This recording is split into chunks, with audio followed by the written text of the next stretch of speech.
Is amiodarone, optic neuropathy, and uh, amiodarone is an antiarrhythmic. It definitely saves lives. It's a really important drug to cardiology.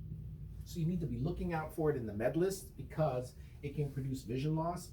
And the way it does it is it looks exactly like non-arteritic anterior ischemic optic neuropathy. Now there's some clues that maybe it's not garden variety NION because oftentimes it's bilateral or it's rapidly sequential. For example, it goes right from the right eye to the left eye real fast.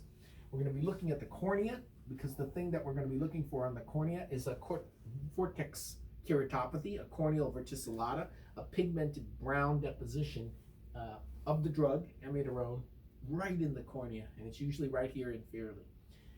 So when we see a patient who has on amiodarone and has decreased vision or visual field, and we have an RAPD if it's ipsilateral and unilateral, we're going to be looking for that disc edema.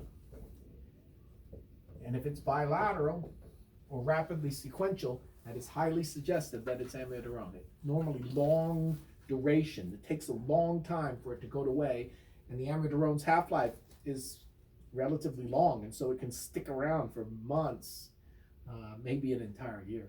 So even if you stop the drug, they can keep losing their vision. And so before you make the diagnosis of amiodarone, even if they're on it and you see the vortex, you have to do an MRI and a spinal tap and look for all the other causes of optic neuropathy because there's no test to prove it's amiodarone. And even if you stop the drug, they might keep getting worse. And so you need to know a little bit about amiodarone optic neuropathy. You have to call cardiology or the prescribing doctors to make sure that they're okay with stopping it. I would not recommend stopping the medicine.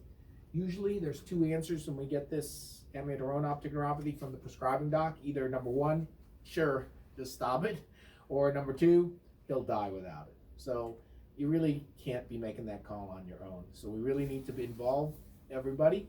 And obviously this could end up in litigation, and so you got to be careful with these amiodarone cases.